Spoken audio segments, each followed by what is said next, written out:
दोस्तों, बड़े अफसोस की बात है, भारत का एक मुस्लिम सांसद सुरक्षित नहीं है।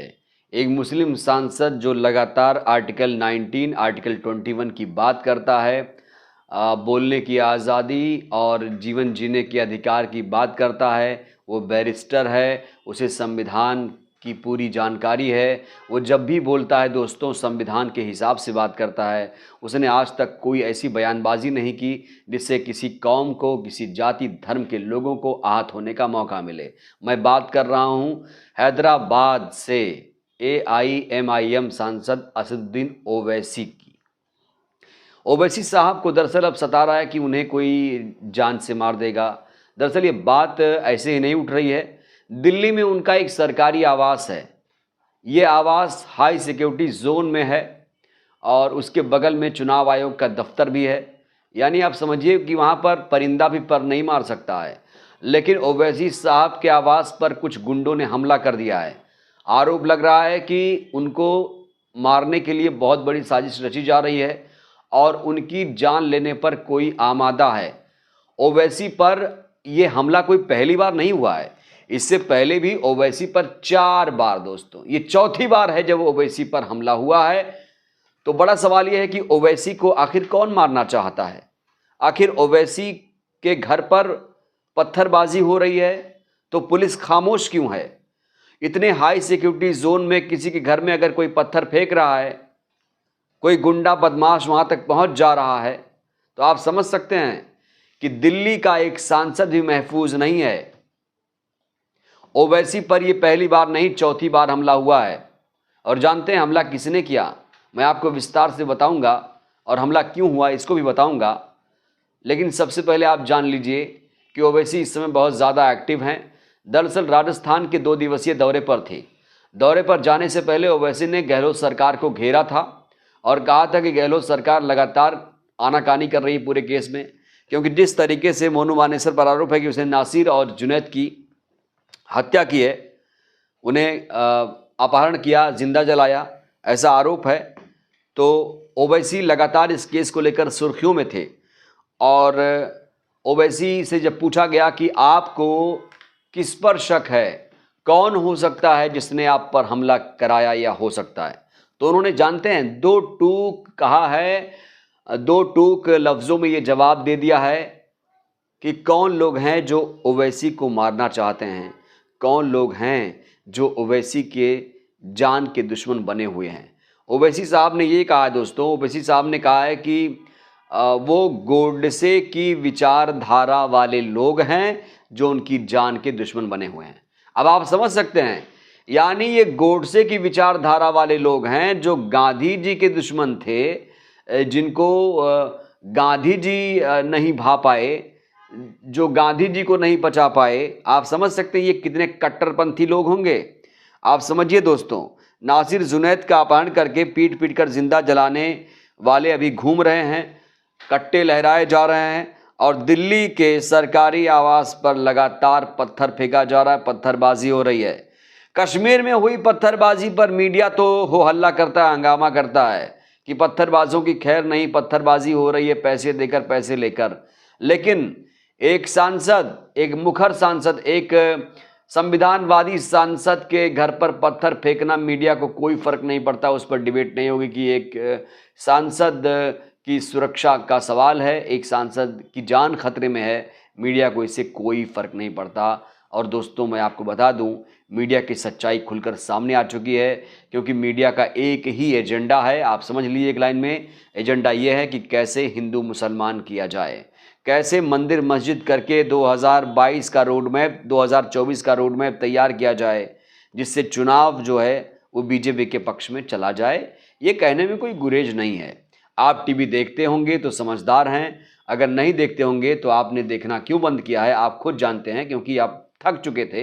हिंदू मुसलमान सुन सुनकर आपका कान पक चुका था। तो कुल मिलाकर जहां पर यह हमला हुआ, आप जानते हैं 10 कदम पर दिल्ली पुलिस का थाना है, बगल में हेडक्वार्टर है, चुनाव आयोग का दफ्तर है और ये जो लोग हैं इन पर कहीं ना कहीं गोडसे विचारधारावादी कहा जा रहा है, गोडसे की औलाद कहा जाता है इन्हें, क्योंकि ये लोग गोडसे से प्रभावित हैं। और हमारे देश में गोडसे विचारधारा वालों की क्या है, मतलब क्यों वो लोग हमारे देश में, क्या उनको रहने का कोई अधिकार है? ये गांधी का देश है, गांधी का देश, ये गोडसे का देश नहीं है। क्योंकि गांधी शांति सद्भाव के लिए जाने जाते थे, भाईचारा के लिए जाने जाते थे, सत्य अहिंसा की बात करते थे और सहकारिता की बात करते थे और सबको साथ लेकर गांधी जी चलने का आह्वान करते थे। लेकिन ये लोग अब ओवैसी को नहीं बचा पा रहे हैं दोस्तों। आप समझिए, ओवैसी जो लगातार मोदी सरकार पर हमला बोलते हैं, लगातार आर्टिकल 19, आर्टिकल 21 के सहारे वो अपनी बात रखते हैं और अभी तक कोई भी ऐसा बयान उनका नहीं होगा जो शायद विवादों में हो, क्योंकि काफ़ी पढ़े लिखे हैं और जिस तरीके से ये रहते हैं, बोलते हैं, लगता है कि एक पढ़ा लिखा मुस्लिम बात कर रहा है और शायद ही ओवैसी साहब जैसा कोई और सांसद अलहदा हो इस देश में, क्योंकि उनकी अपनी पार्टी भी है।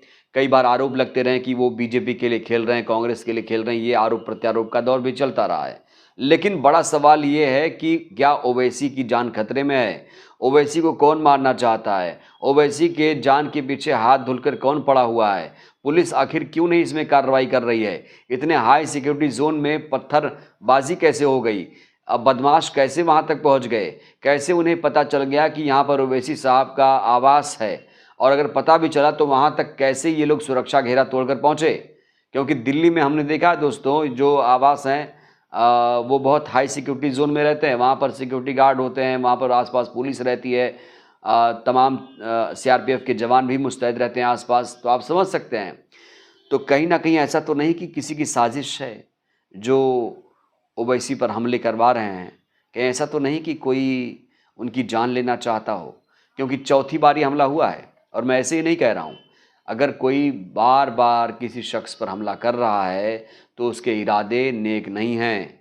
कहीं ना कहीं उसकी एक साजिश रची जा रही है उनके खिलाफ और बहुत बड़ी प्लानिंग के साथ इसे अंजाम दिया जा रहा है, जिसके खिलाफ अब कहीं ना कहीं सबूत इकट्ठा करने की ज़रूरत है, पुलिस को एक्टिव होने की ज़रूरत है। नहीं तो हो सकता है कोई दुखद खबर आ जाए। दोस्तों, मैं बार बार कह रहा हूं कि जो पुलिस है, प्रशासन है, जो तंत्र काम कर रहा है, वो कहीं ना कहीं अब एक पक्ष की तरफ झुका हुआ है। आखिर एक सांसद के सरकारी आवास पर पत्थरबाजी कैसे हो जाती है? इसकी जिम्मेदारी कौन लेगा? कोई तो होगा ना जो जवाबदेही जिसकी तय होगी, जो जिम्मेदारी लेगा। लेकिन यहाँ पर कोई जिम्मेदारी लेने वाला नहीं है। सब अपने अपने राग अलाप रहे हैं। यही कहा जा रहा है कि देखेंगे, जांच होगी, कार्रवाई होगी, रिपोर्ट तैयार होगी और ऐसे ही चलता रहता है। उसमें कोई सीरियसनेस नहीं दिखाई दे रही है।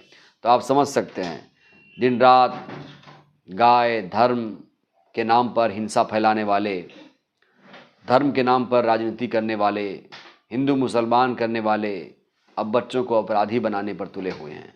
सोचिए, जो लोग पत्थरबाजी कर रहे होंगे वो कौन होंगे? ये बड़े होकर क्या बनेंगे? आप सोचिए। कश्मीर में पत्थरबाजी पर मीडिया को दिक्कत है, लेकिन यहाँ पर दिल्ली में एक सांसद के सरकारी आवास पर पत्थरबाजी से मीडिया को कोई फर्क नहीं पड़ता। तो आप समझिए कि मीडिया एकदम मनु मीडिया हो चुका है। वो अब सिर्फ और सिर्फ सरकार का एक मुखपत्र बन चुका है, सरकार का वो प्रवक्ता बन चुका है। आप अगर टीवी देखते होंगे तो आपको पता चलता होगा कि किस तरह के पैनल तैयार किए जाते हैं, कौन कौन सा इसमें बैठेगा, कौन कौन क्या बोलेगा, ये सब स्क्रिप्टेड होता है। तो आप समझिए, जिस देश का मीडिया इतना सड़ चुका है, जिस देश का मीडिया इतना गंदा हो चुका है, तो उस देश में क्या लोकतंत्र खतरे में नहीं है? लोकतंत्र अगर खतरे में है तो मोदी जी की वजह से नहीं, मीडिया की वजह से। मैं बार बार ये बात बोलता हूँ। अगर मीडिया सुधर जाए तो लोकतंत्र अपने आप रास्ते पर आ जाएगा। लोग खुशहाली से टीवी देखना शुरू कर देंगे, लोग टीवी खरीदना शुरू कर देंगे, लोग अपने टीवी को रिचार्ज कराना शुरू कर देंगे। लेकिन टीवी बंद है, टीवी कोई नहीं खरीद रहा है, टीवी कोई रिचार्ज नहीं करा रहा है। डर यही है कि फिर से वही हंगामा, हिंदू मुसलमान। तो ओवैसी साहब पर जिस तरीके से हमला हुआ, आप क्या सोचते हैं? क्या ये बहुत बड़ी एक साजिश रची जा रही है उनके खिलाफ? क्या एक बहुत बड़ा गैंग पीछे पड़ा हुआ है? क्या कुछ गुंडे उन्हें मारना चाहते हैं? क्या वाकई ओवैसी पर जिस तरीके से हमला हो रहा है वो एक अनहोनी वहाँ पर एक अनहोनी हो सकती है? ये बहुत बड़ा सवाल है। और पुलिस क्या कर रही है? पुलिस आखिर कहाँ कमज़ोर है? क्या पुलिस भी अब भेदभाव करेगी? अपराधी पर भेदभाव करेगी? तो हमारी इस खबर पर आपकी क्या राय है? अपनी राय ज़रूर दीजिएगा। शुक्रिया।